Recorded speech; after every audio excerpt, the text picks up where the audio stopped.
Okay, previously on the Rewind Electric show, we had disassembled this 1962 ES-175D harness and cleaned the parts, including the wafers, which were still wet, and so I decided to let them sit for a little bit, which ended up being a full day. Let them dry out, see if we can get a more accurate reading now. And it might take a little bit more time than a day, but let's see if they've changed it all in readings. Maybe they've come down a little bit, maybe not.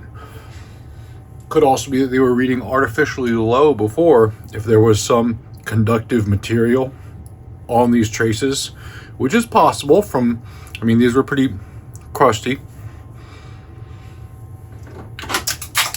We won't know until we measure. So let's do that.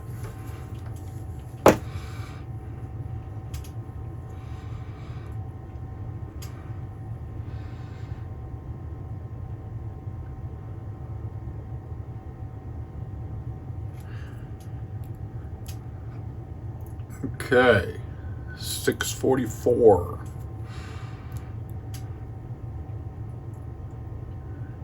598. 547.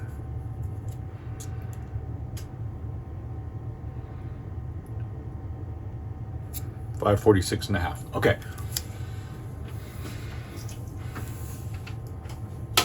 Now, the only part I didn't show was I put these little markers on here. I don't know if you can see that. Just little pieces of tape to indicate neck volume, neck volume, neck tone, bridge volume, bridge tone. I can't see what's what on the screen right now, but those things. And in the case of this guitar, which is not what I always do, but it is what's commonly done, other people often do this, is to put the highest reading pots in the volume positions. I don't do that. If I'm building a harness and I'm sending it out and I don't necessarily know the guitar, the rig, the player, maybe not even the pickups of what's going in it, I will do the highest reading pot in the neck volume and the lowest reading pot in the bridge volume, second highest reading in the neck tone. And that is so that I can encourage a cleaner, brighter neck and a warmer, more resonant, mid-rangey bridge pickup. And that works. Now, I happen to know what guitar these are going in, and the pickups, and my preferences as a player, and the amps, because it's mine. So, in this case, and I'm actually building the harness and the guitar and the hardware first and doing the pickups last.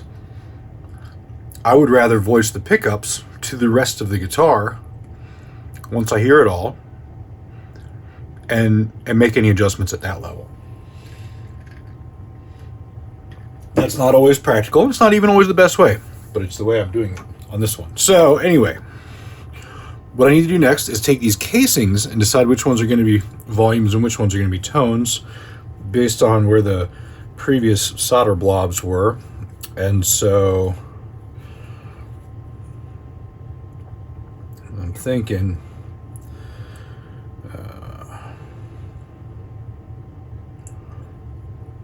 they're actually all fairly even because it didn't come out of a Les Paul. So let's go with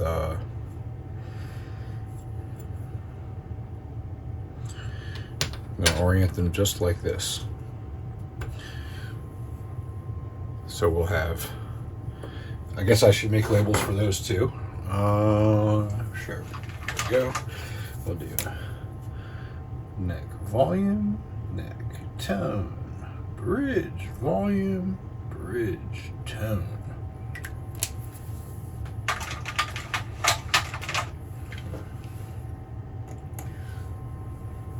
Am I off camera with what I'm doing over here? Yeah, I am. All right, well, I won't be for long.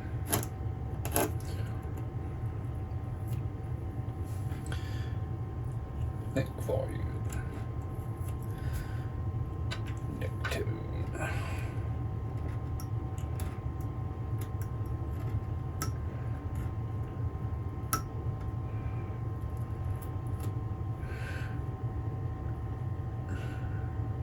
Bridge volume. Bridge tone. Okay, and as previously discussed, fader grease for the mechanical dampening and lubrication, and that's going to go on the shafts and in the bushings. So let's just do that right now. Now, I'm well aware that these pots may not all work great. There might be some scratchiness. It's just something we're going to have to live and learn with. Okay. That might be all it takes. Probably should have put it on the bushing. Or on the... Probably should put it on the shaft.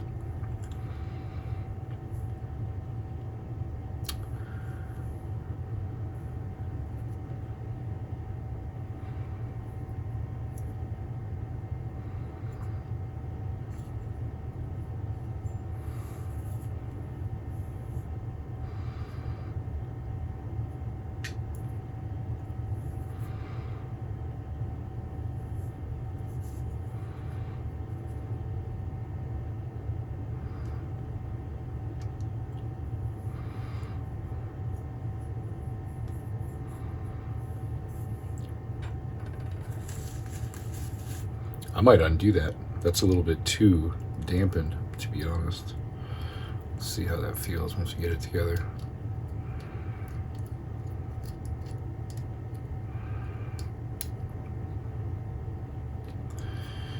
And I think I'm gonna just do, oh no, that's good. That's really good. I think I'm just gonna do 2 tabs on these. Because like I said, there might be problems. There is a chance I'm gonna have to open these back up and get inside again.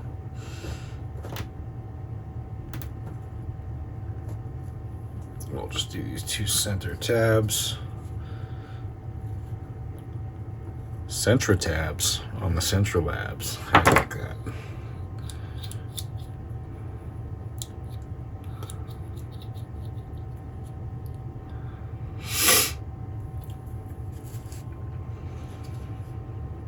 I want to put a little bit of grease on there, but I still have to put these rings on. Well, let's see. I don't see why we can't do both.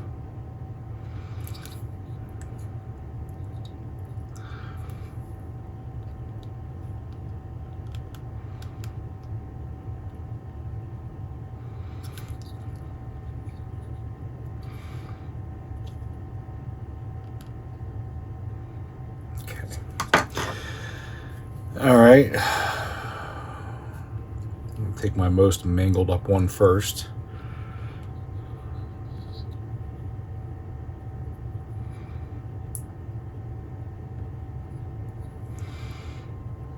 Maybe this is a bad idea. I might have opted to put the rings on before the back of the pot casing if I was a smart person. I mean, it's going to be difficult either way. Oh, that's actually not bad. They are easier to get on than to get off, as I said in the previous video.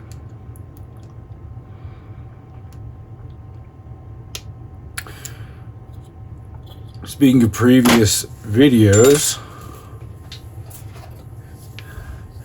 I mentioned these really cool String Master pickups. These 1950s String Master pickups previously. And I also mentioned this Blackguard Tele pickup that had A5 magnets in it, non-typically, which I rewound with new old stock wire. And a customer and friend reached out and had noticed both of those things and put two and two together and asked me to build him a replica of that Tele pickup using the same new old stock wire I used to rewind that one, and using the vintage magnets from the Stringmaster pickups. Oh man, that feels so nice. That's like better than a brand new pot. And of course I obliged, because I'm not a monster. So I'm looking forward to that. I'm going to be building, I have another Stringmaster pickup, at least one. And the seller said he had a couple more, but I reached out to him and he said he'd get back to me, and then he never did. So they're probably gone. It seemed like it was a too good to be true kind of thing anyway. But if I have enough magnets, I plan to build myself some precision bass pickups for my 1959 build that I've been working on for a long time. It is finished and cured. And then if I have enough beyond that, maybe I'll build myself one of those. Oh man, that's even better. Tele pickups, because that did sound really good. Okay. Next up, what do we have here? Bridge volume, bridge volume. Okay. Give myself a little working room to move these out of the way. All right. Let's try this one a different way. This time, let's put the grease on the shaft.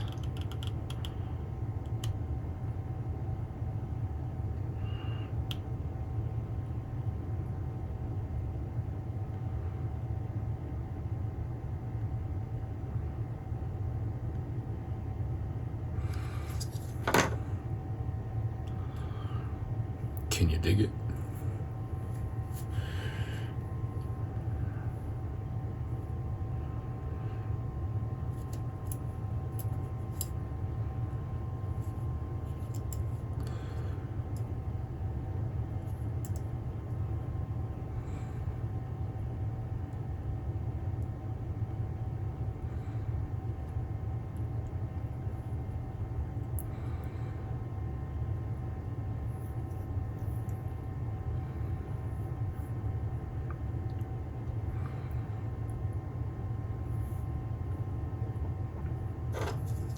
And now I'm going to put a little bit more here in that ridge where the ring goes.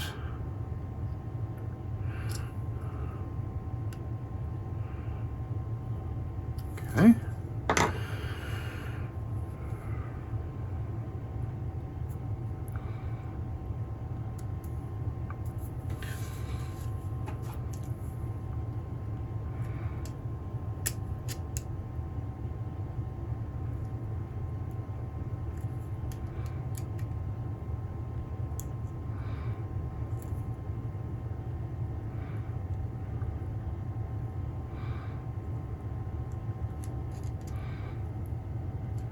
Working out nice so far.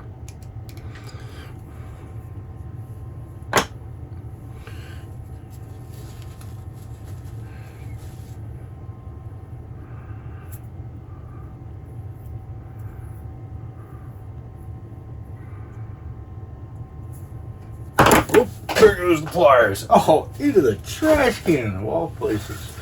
And you know they just sank straight to the bottom because of how heavy they are. I see him. Okay.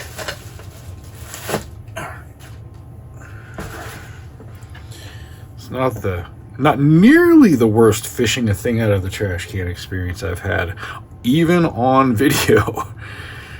I don't remember what it was before.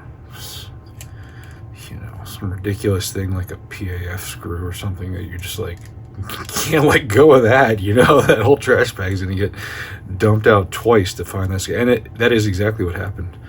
I had to go through that whole trash can, pulling everything out one piece at a time, and I didn't find it, and so I had to do it again, putting it back one piece at a time.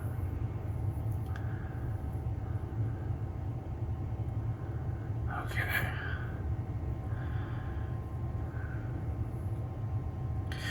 All right. Now,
there's a little grit to this. I'm not sure where it is.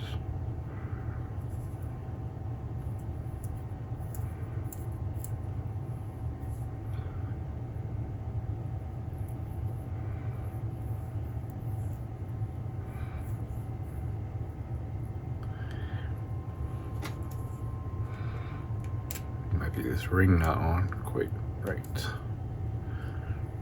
There's definitely like an art form to doing these. They weren't made to be serviced like this, you know.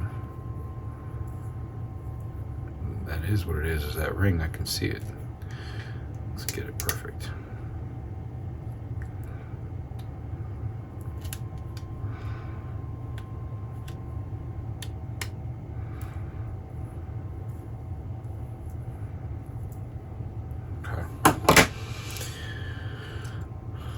Settle for perfect-ish.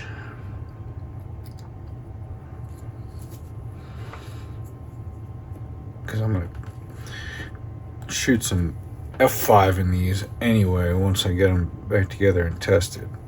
I just don't want to do too much to them and then find out that it's like crackly or something. Okay, 2 more.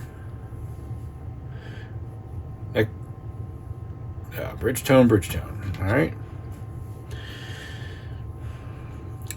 I think I liked that method of putting the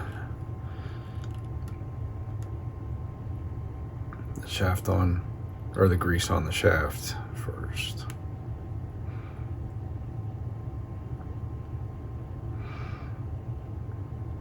Felt pretty good.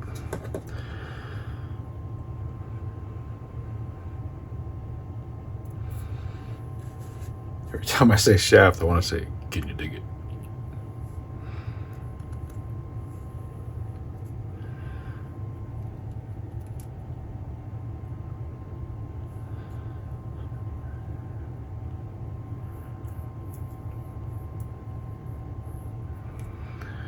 Okay. Again, a little bit more here before I put that ring on. Helps the ring go on, but also you know, gets the grease in there for lubrication purposes. Okay, work with me, work with me. This one's tight. There we go.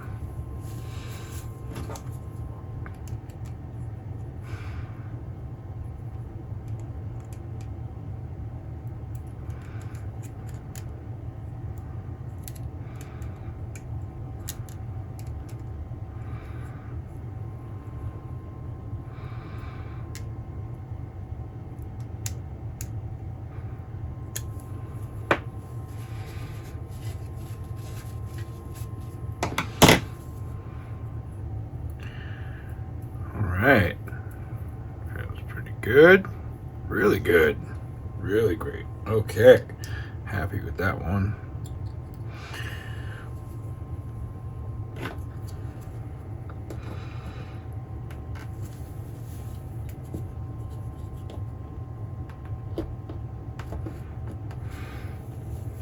Nearly there. One more. Then we're going to have to, I think we're going to run a signal generator through them and give them a listen.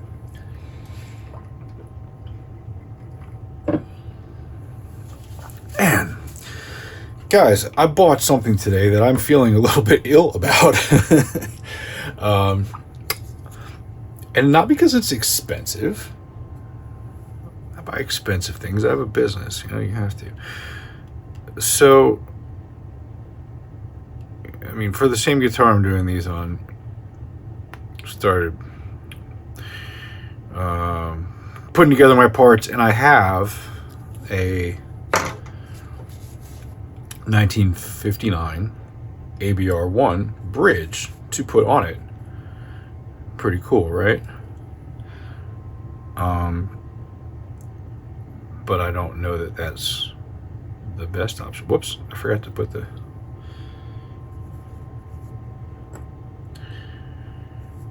wafer in there. I don't know if that's going to be my favorite option on it. You know, I mean, like, every guitar is a little different. So I'm going to go with what sounds amazing, what feels amazing, what looks amazing, mostly what sounds amazing. Here we go. Now, I also make a line of hardware, including an ABR1 bridge, but I'm not opposed to using somebody else's stuff if it's what's right. You know, if it's all about what's right for the guitar, and all guitars, pickups, rigs, etc. are different. So I have no problem putting somebody else's on there.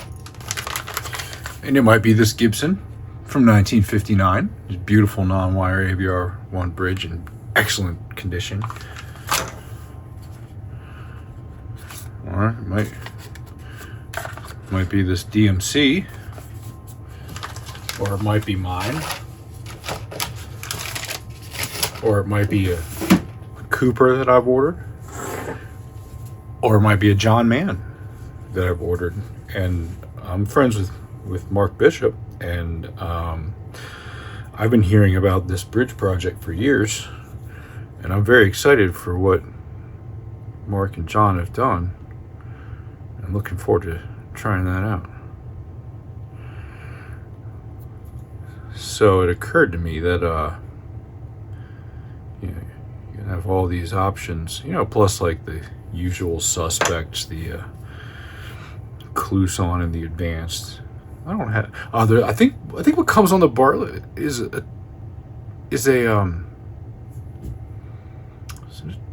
Tone Pros. I don't know. I'm sorry. I don't remember. I'll have to look. I don't think it's a go-to.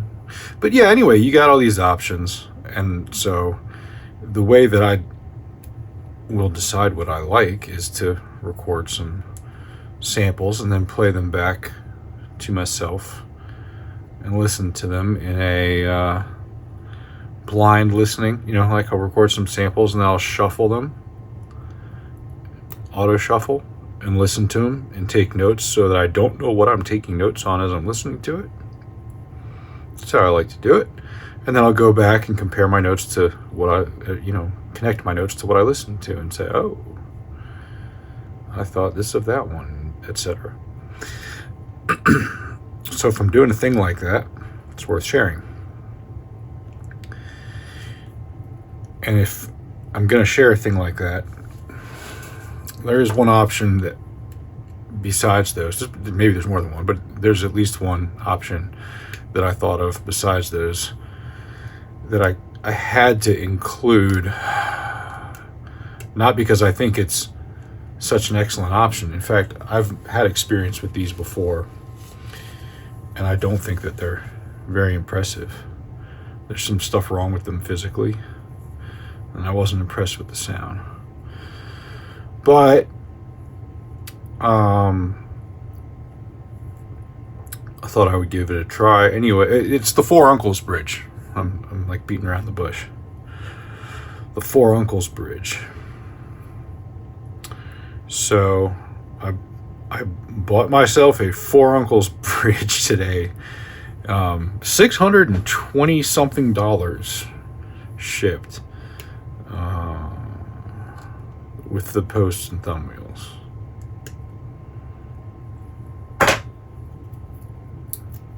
Not a cheap option. This doesn't feel very good. Why is it feeling stiff? Oh, because the shaft is, this thing is turned.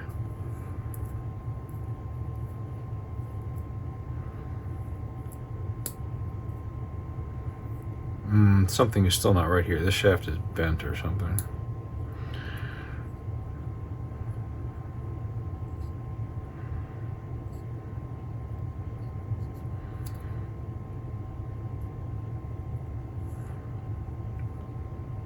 We'll put her in a case and see if that helps.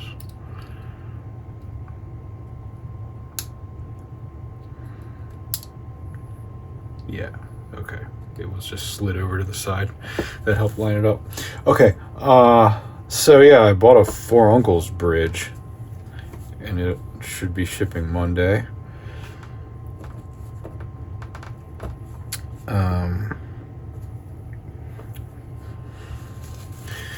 I'm open to being surprised. I'm hoping that they've revised it, since the ones I've seen and heard. I'll tell you what I don't like. There's copper plating on it. But Dave Stevens said it was correct. I know he did. Dave Stevens is not an entirely honest and correct person all the time. Okay? So here's the thing with that. Wired chrome ABR1 bridges do have a copper layer. At least some of them. Never ever have I seen a nickel one that does. Go on Burst Serial and look. An ABR1 bridge, just like this area on a pickup cover, is where you lay your hand. It gets worn. You'll see it on the saddles. The brass is showing through on the saddles. You don't see any copper or greening on the bridges because there isn't any copper plating in them. Okay. So I don't like that. And I'll tell you, I'm pretty sure I know why they did that. I think they're casting these things, or they're buying them from somewhere that's cast, and maybe they're machining them down a little bit, or maybe they're just buying Clouson. Well, no, they're not Clousons because they say Gibson ABR1, but whatever they're doing with the bridge bodies, they're reshaping them, or they're shaping them, or whatever, and then they're electroplating them. And I say they, it could just be one guy. I really don't know what the, there's a lot of hype and marketing involved in this, and you can't really trust anything that comes from Dave Stevens, so who knows.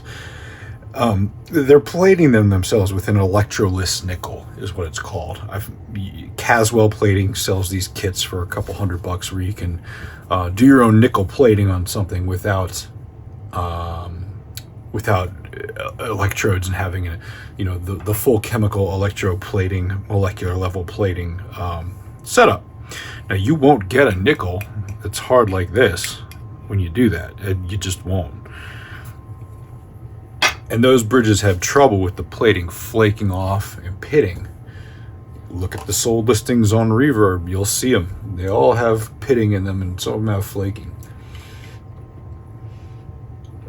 I think they had to do the copper because you have to do copper flashing to do that. DIY at home in your bathtub, electroless nickel plating. Pretty sure that's the deal. Now, that's not to say that it's a bad bridge. I don't really care that it's DIY at home, but the copper bothers me.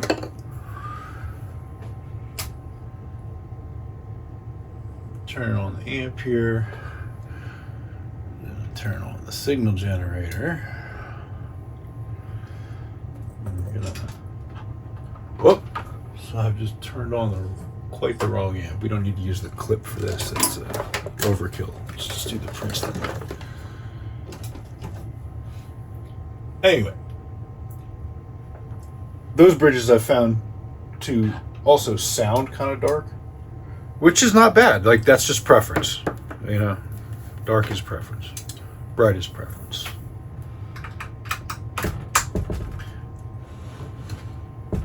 Not all the vintage ones sound the same either. I'll probably have 2 to include, vintage ones. I guess we can use this jack. Wait, no, I need these kind. Anyway, that was my point. I bought a thing that I have had experience with and didn't care for, and I paid half as much as an original cost. $600.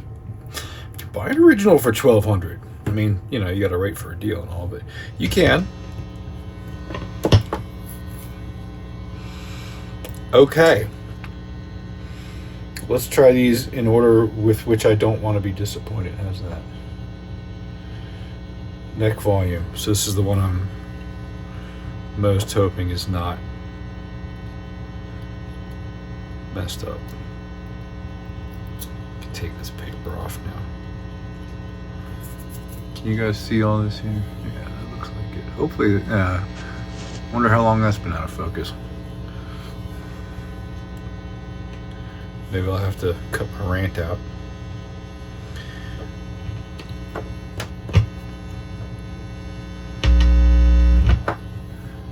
All right. Let's hope this isn't loud.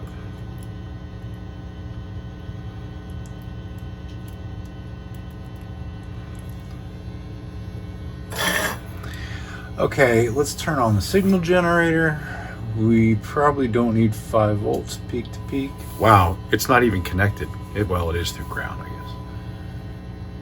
Let's turn that way down. Let's do 1 volt peak to peak.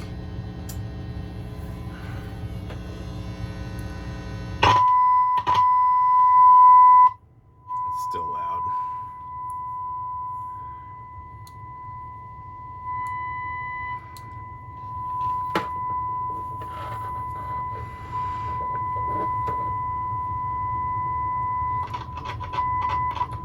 Here we go.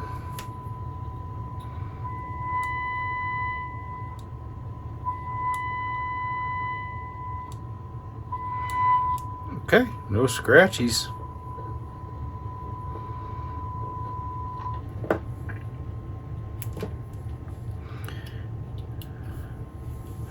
Let's try this one. And by the way, it is very authentic. I mean, of course it's authentic. These are the genuine article, but that's how they all operate. These Central Labs is that they never get down to 0. There's always a little resistance.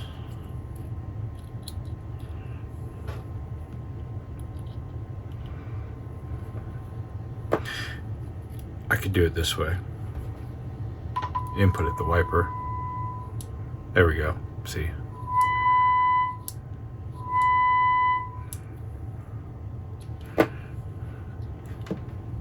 That'll give you full off. Okay. So far, the two that I was most concerned about, feel and sound, beyond perfect. Really, probably better than out of the factory. Oh, I can't get this stupid piece of paper off. Stuck on there, good. All right, there we go.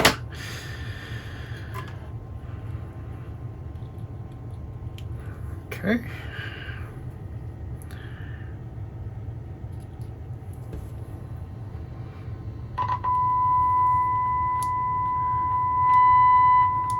I've done something wrong. What did I do?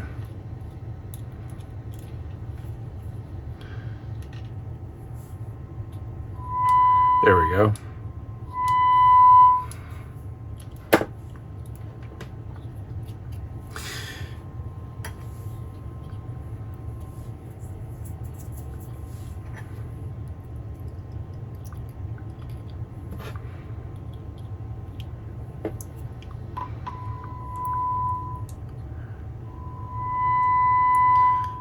Oh man, I can't tell you how pleased I am with that. These were, I mean, look at these casings. These were in fairly crusty condition. So I actually anticipated that, turn off the signal generator, that there would be at least 1 or 2 that were kind of crackly and trashed. Man, happy days for me. Okay.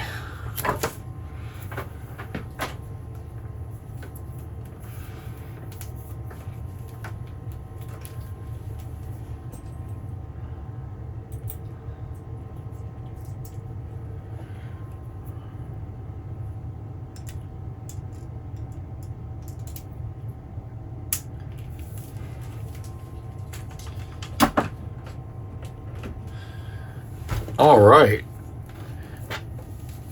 Well, I can hang up my hat and go home for the day. Oh, wait. Nope. We've got so much more to do here.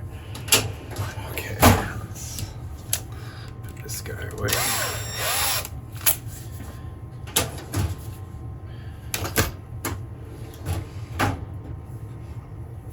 All right.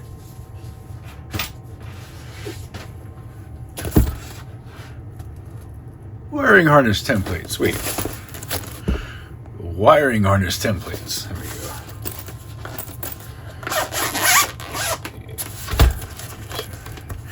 go. Just some little quick paper ones. Here we go.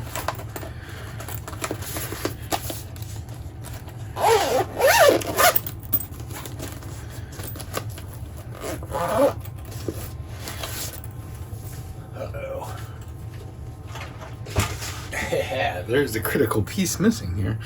So, well, there's a couple critical pieces missing. I don't have the pointers. Oh, I think they're down there. All right. It's going to go a little something like this. This is just my quick and dirty way of doing Les Paul harnesses. You don't always have to break out like a fancy wooden template. So we go neck, bridge tone, neck tone, bridge volume, and the output jack could be over here. The switch would be over there. Now, the question is, do I have any suitable bumblebees handy? And I don't actually know the answer to that one question. That's fine. I have some here and I have some there, but do I have some that I want to use here? Maybe. There's a couple.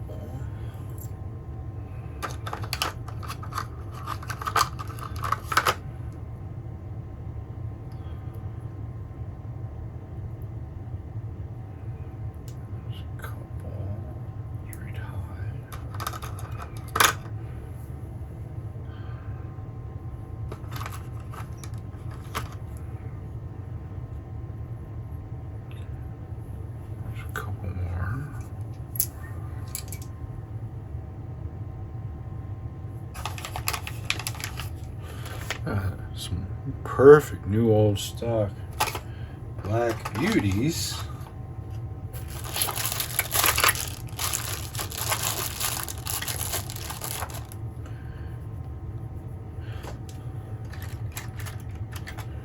All right, well, let's give these a meter reading and see what we have.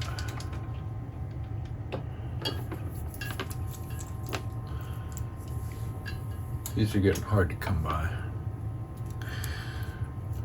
I don't have the time I used to have to chase them down either.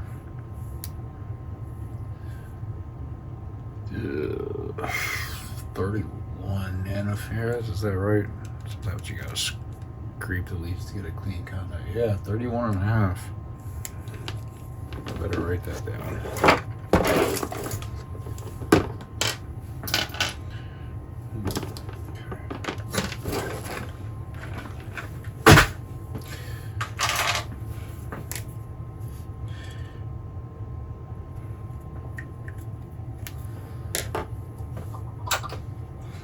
Well, it's too high for me.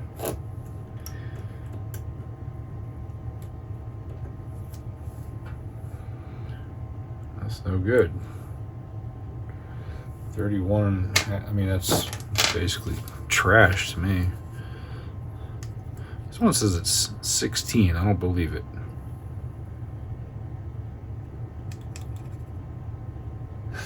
Woo, 0.56. See, these things are just junk. 16 last time I measured it, 0.56 today. Is that really correct?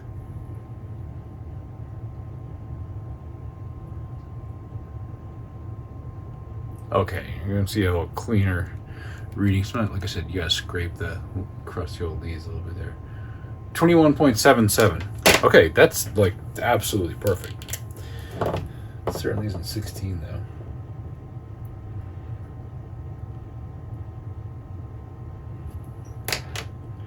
Maybe that sticker came off of something else. It's not on there very well.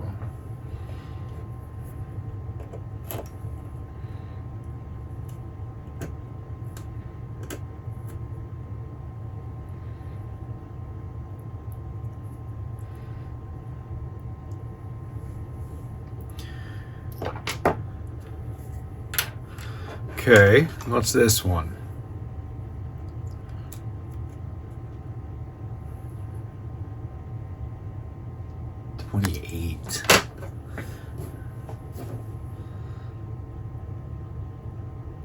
Yeah, that's too high.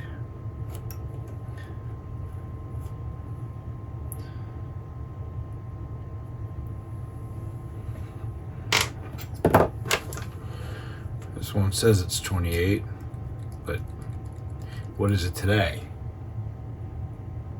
Yeah, 28.4. Okay, well, I got one there.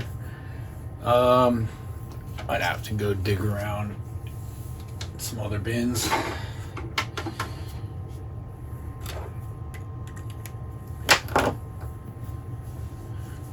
In fact, let me go do that. Maybe I'll do a little mail opening video in a minute too. So, all right, that'll wrap this one up. Yeah, bye-bye.